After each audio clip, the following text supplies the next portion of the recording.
நீ நானும் ஃப்ரெண்டு இதுக்கு இல்லையா சார் ஒரு எண்டு?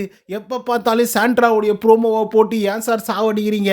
அட திவ்யா தப்பாக கூட இருக்கட்டுமே சார், சார் நாங்கள் ஏற்றுக்குறோம் சார், தயவு செய்து சார் இதுக்கப்புறம் அந்த மாதிரி ப்ரோமோவை போடாதீங்க சார் அப்படின்ற லெவலுக்கு வந்து பார்த்தீங்க அப்படின்னா தொடர்ந்து சாண்ட்ரா சாண்ட்ரா சாண்ட்ரா அப்படின்னு சொல்லி நேற்றுக்கு இல்லை முந்தானேத்துக்கு இல்லை அதுக்கு முன்னாடி நாள் இருந்தே சாண்ட்ராவும் திவ்யாவும் தான், சாண்ட்ராவும் திவ்யாவும் தான் இதே ப்ரோமோவை போட்டு சாவடிக்கிறானுங்கப்பா. ஐயோ கடவுளே அப்படின்னு சொல்லி யோசிக்கிற அளவுக்கு வந்திருக்கு. இதில் என்ன தெரியுமா ஆச்சரியமான ஒரு விஷயம், அமித் அவர்கள் பாவம் ஜென்யூனாக இருந்தாப்புல, ஜென்டில்மேனாக வந்து இருந்தார். அந்த மனுஷனை பிரெயின் வாஷ் பண்ணி அவனையும் வந்து பார்த்திங்க அப்படின்னா திவ்யாவுக்கு எதிராக மாற்றி விட்ருக்காங்க. ஸோ அந்த அளவுக்கு வந்து பார்த்திங்கன்னா வேறு மாதிரி ஒரு சம்பவத்தை சாண்ட்ரா அவர்கள் வந்து பண்ணிகிட்ருக்காங்க. ஸோ அப்படி என்ன அமித் அவர்கள் வந்து பேசியிருக்காங்க அப்படிங்கிறத பற்றிலாம் இந்த வீடியோவில் முழுசாக வந்து பார்க்கலாம். ஸோ இந்த வீடியோக்கு போகிறதுக்கு முன்னாடி நம்மளோட சேனலை சப்ஸ்கிரைப் பண்ணாதவங்க சப்ஸ்கிரைப் பண்ணி வச்சுக்கோங்க. பக்கத்தில் ஒரு பெல் ஐக்கான் இருக்கும், அதையும் ப்ரெஸ் பண்ணி ஹாலில் போட்டுக்கோங்க. அப்போ தான் நாங்கள் அப்டேட் பண்ணுற ஒரு வருஷமும் உங்களுக்கு நோட்டிஃபிகேஷன் வந்து சேரும். அதுதான் இந்த வீடியோக்கு குறைஞ்சபட்சம் ஒரு 500 லைக்கான எதிர்பார்க்குறோம்.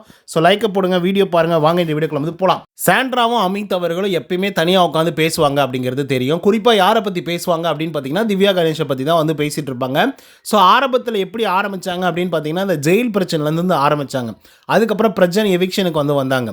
அதுக்கப்புறம் இவங்க 2 பேருக்குள்ளே நடந்த விஷயத்தை பற்றி பேசிகிட்டு இருந்தாங்க. அப்புறம் இந்த வீக்கெண்டோடைய அந்த வீக்கெண்டில் வந்து பார்த்திங்க அப்படின்னா அவங்க பீரியட்ஸ்லேருந்து இருக்கும்போது இவங்க வந்து கத்தி கூச்சல் போட்டு வாங்க உட்காருங்க பேசணும் அப்படின்னு சொன்னதை வச்சு கொஞ்சம் நாட்களுக்கு வந்து பார்த்திங்கன்னா ஓட்டினாங்க. ஸோ இந்த மாதிரி அப்படியே கொஞ்சம் கொஞ்சமாக ட்ராக் பண்ணி வந்து இழுத்துக்கிட்டே வந்துட்டுருக்காங்க. ஸோ இன்றைக்கி வந்து பார்த்திங்க அப்படின்னா அமித் அவர்கள் இதெல்லாம் கேட்டு அவரே வாய் விட்டு சொல்கிறாப்புல, திவ்யாவை வச்செல்லாம் ஒன்றுத்தையுமே பண்ண முடியாது, அந்தளவுக்கு மோசமான ஒரு ஆள். ஏன்னா சின்ன ஒரு விஷயம் நடந்தால் கூட ஆணு கத்துறாங்க, அவங்க அட்டென்ஷன் வந்து பயங்கரமாக சீக் பண்ணுறாங்க அப்படிங்கிற மாதிரி வந்து அமித் அவர்கள் வந்து சொல்கிறாங்க.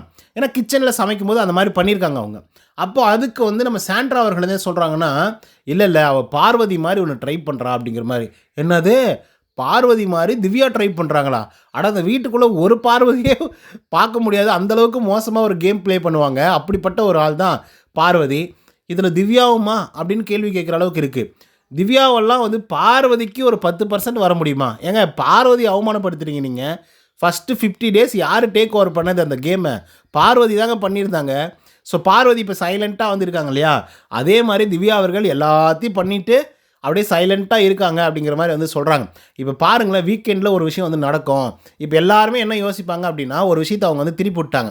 சாண்ட்ரா வந்து யாருக்கிட்டையும் பேச மாட்டேங்கிறாங்க, சாண்ட்ரா வந்து யாருக்கிட்டையும் வந்து மிங்கிள் ஆக மாட்டேங்கிறாங்க, தனியாகவே வந்து இருந்துகிட்ருக்காங்க. ஸோ அதனால் எல்லாருக்கிட்டையும் பேசி கடைசியாக அது வீக்கெண்டில் வந்து பார்த்திங்க அப்படின்னா அந்த ஒஸ்ட் பர்ஃபார்மர் யார், பெஸ்ட் பர்ஃபார்மர் யார் அப்படின்னு சொல்லி வரும்போது ஒஸ்ட் பர்ஃபார்மரில் என்னை போட்டு குத்துவாங்க பாருங்களேன் அப்படின்ற மாதிரி சாண்ட்ரா அவர்கள் வந்து சொல்லியிருக்காங்க. ஸோ உண்மையாலுமே சாண்ட்ரா அவர்கள் சொன்ன மாதிரி இவனுக்கு ஏதாவது பண்ணானுங்கன்னு வச்சுக்கோங்க, உண்மையாகவே சாண்ட்ரா சொன்னது கரெக்டாக தான் வந்து இருக்கும். ஏன்னா பர்ஃபார்மன்ஸ் வச்சு தான் வந்து பார்த்திங்கன்னா ஒஸ்ட் பர்ஃபார்மர்ஸ் யார், பெஸ்ட் பர்ஃபார்மர்ஸ் யார் அப்படின்றத தீர்மானிக்கணும்.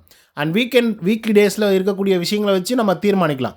ஆனால் அவங்க வந்து அஃபெக்ட் ஆகுறாங்க, மற்றவங்களால் அஃபெக்ட் ஆகிருக்கேன் அப்படின்றத வெளிப்படையாக ஒரு சிலர்கிட்ட வந்து சொல்கிறாங்க. பட் அவங்க ஓப்பன் அப் அது பண்ணல. பட் அப்படி இருக்கும்போது இவனுங்களே மண்டியில் போட்டு குழம்பி ஐயோ இவங்க ஏன்டா இப்படி பண்ணுறாங்க ஆண்டவா அப்படின்ற லெவலுக்கு வந்து பார்த்திங்கன்னா போட்டு குழப்பி விட்டுறாங்களா, அதனால் இவனுங்க குழம்ப ஆரம்பிச்சிடறாங்க. பார்ப்போம் இந்த வீக்கெண்டில் ஒஸ்ட் பர்ஃபார்மர்ஸ் யார் அப்படின்னு வந்து சொல்கிறத நானும் ஆவலோடு எதிர்பார்த்துட்டு நோக்கிட்டுருக்கேன்.